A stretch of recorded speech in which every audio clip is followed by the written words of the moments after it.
প্রথম ভারতবর্ষের ইতিহাসে একটা এসএলএসটি মানে নবম দশম একাদশ দ্বাদশের যে রেজাল্ট বার হলো সেখানে খামচি কেটে কেটে রেজাল্ট বার হলো। স্কুল সার্ভিস কমিশনের যেমন পাকে পড়ে আছে, রেজাল্ট বার করবে কি তার অনেক নানা রকম সমস্যা আছে। 10 নম্বর আগে যোগ করবে না 10 নম্বর পরে যোগ করবে। 2 নম্বর পাতায় কে এবং এল নম্বরে পরিষ্কার করে লেখা আছে।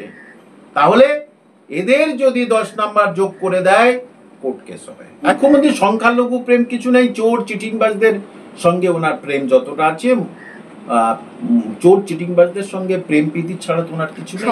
তাহলে স্কুল শিক্ষামন্ত্রী নিয়ে তো সাংবাদিক সম্মেলন করলেন, তাহলে মাদ্রাসায় এইটা নিয়ে আপনি সাংবাদিক সম্মেলন করুন যে কেন দুটো রেজাল্ট বার করেছেন আর বার করেননি, আপনার প্ল্যানটা কি?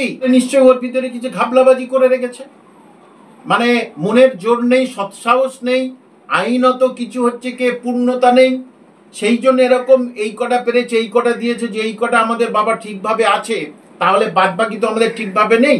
এবং এটাও বলে দিচ্ছি, এই কজনের যে রেজাল্ট বার হচ্ছে সেই রেজাল্টের কাউন্সেলিং করাটা কিন্তু বেআইনি। অনেকগুলোতে সঠিকভাবে প্যানেল তৈরি করা হয়নি, অথবা কোর্ট কেসের কিছু এখনো ঝামেলা আছে, সেই জন্যই এরা আন্দোলন করছে বহুদিন ধরে এবং সারা পশ্চিমবঙ্গে এখনো কোনো কিছু রেজাল্টই বার করতে পারে না। যেমনটা আমরা দেখতে পাচ্ছি মাদ্রাসা সার্ভিস কমিশনের অর্থাৎ এসএলএসটির দেখা যাচ্ছে নবম দশম একাদশ দ্বাদশের কিছু কিছু সাবজেক্টের রেজাল্ট বেরিয়েছে আর কিছু কিছু রেজাল্ট কিন্তু বেরোয়নি। এই দ্বিচারিতা বা এই ঘাপলাটা কেন? মানে নবম দশমের 8টা সাবজেক্টের দেবে না, দিচ্ছে না, দেয়নি, আর একাদশ দ্বাদশের 11টা সাবজেক্টের দিচ্ছে না। মানে নবম দশমে শুধু দিচ্ছে বাংলা আর ইংরাজি, ভাবুন, আর আরো 8টা সাবজেক্টে নবম দশমে রেজাল্ট দিচ্ছে না, একাদশ দ্বাদশের 11টা দেবে না। এর পিছনে রহস্য একটাই, যে অনেকগুলোতে সঠিকভাবে প্যানেল তৈরি করা হয়নি, অথবা কোর্ট কেসের কিছু এখনো ঝামেলা আছে, সেই জন্যই এরা আন্দোলন করছে বহুদিন ধরে এবং সারা পশ্চিমবঙ্গে এখনো কোনো কিছু রেজাল্টই বার করতে পারে না। তাহলে আমার মুসলমান ভোট আছে, তাহলে মাদ্রাসা যা হোক করে দিয়ে দাও। এই প্রথম ভারতবর্ষের ইতিহাসে একটা এসএলএসটি মানে নবম দশম একাদশ দ্বাদশের যে রেজাল্ট বার হলো সেখানে খামচি কেটে কেটে রেজাল্ট বার হলো। এরকমটা কেন? তাহলে নিশ্চয়ই ওর ভিতরে কিছু ঘাপলাবাজি করে রেখেছে, মানে মনের জোর নেই, সৎসাহস নেই, আইনত কিছু হচ্ছে কি পূর্ণতা নেই, সেই জন্য এরকম এই কটা পেরেছে এই কটা দিয়েছে যে এই কটা আমাদের বাবা ঠিকভাবে আছে, তাহলে বাদ বাকি তো আমাদের ঠিকভাবে নেই। এবং এটাও বলে দিচ্ছি, এই কজনের যে রেজাল্ট বার হচ্ছে সেই রেজাল্টের কাউন্সেলিং করাটা কিন্তু বেআইনি। কাউন্সেলিং করে তাদের স্কুলে যাওয়াটাও নিয়ে যাওয়া বেআইনি। সবগুলো রেজাল্ট না বার হওয়া পর্যন্ত তাদেরকে কিন্তু অ্যাপয়েন্টমেন্ট দিতে পারবে না। সুতরাং এটাও স্কুল সার্ভিস কমিশনের যেমন পাকে পড়ে আছে, রেজাল্ট বার করবে কি তার অনেক নানা রকম সমস্যা আছে। 10 নম্বর আগে যোগ করবে না 10 নম্বর পরে যোগ করবে। এক্সপিরিয়েন্সে চেয়ারম্যান ভুল করে বলে দিয়েছে 10 নম্বরটা আগে যোগ হবে, কিন্তু আমার কাছে ওদের যে আছে 2 নম্বর পাতায় কে এবং এল, এই দুটো যে পয়েন্ট ওরা লিখে দিয়েছে, এক্সপিরিয়েন্সে 10 নম্বর যোগ হবে মেরিট লিস্টে, অর্থাৎ ইন্টারভিউয়ে রিটেন টেস্টের পরে। এদিকে চেয়ারম্যান বলে দিল না না এটা তো রিটেনের সঙ্গে যোগ হবে, আদৌ হবে না।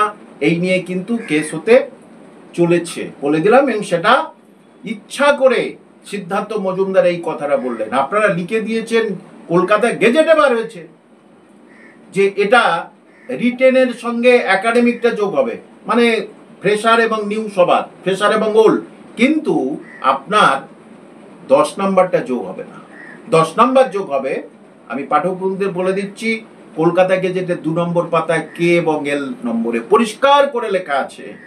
তাহলে এদের যদি 10 নাম্বার যোগ করে দেয় কোর্ট কেস হবে। একদম মারাত্মক ভাবে বলে, এখানেও দুর্নীতি, অবশ্যই দুর্নীতি। উনি মুখে বলছেন এক, আর উনি কলকাতা গেজেট সরকারিভাবে দিয়েছে একটা, মানে বোঝাতে পারলাম। এক্সপিরিয়েন্সের 10 নাম্বার যেটা চাকরি হারাদের, তারা সেটা প্রথম রিটেনের 60-এর সঙ্গে যোগ হবে না, যোগ হবে ইন্টারভিউয়ের সময় যোগ হবে।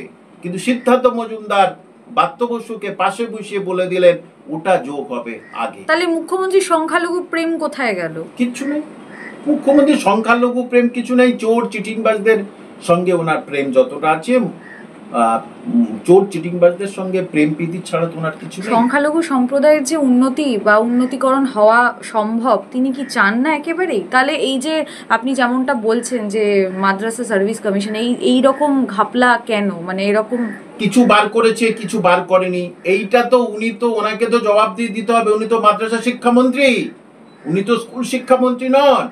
তাহলে স্কুল শিক্ষামন্ত্রী নিয়ে তো সাংবাদিক সম্মেলন করলেন, তাহলে মাদ্রাসায় এইটা নিয়ে আপনি সাংবাদিক সম্মেলন করুন যে কেন দুটো রেজাল্ট বার করেছেন আর বার করেননি, আপনার প্ল্যানটা কি?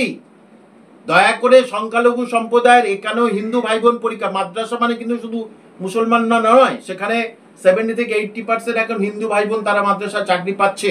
সুতরাং এর পিছনে ঘাবলাটা কি, নাকি ঘাবলা নেই? মাননীয় মুখ্যমন্ত্রী আপনি সাংবাদিক সম্মেলন করে বলুন।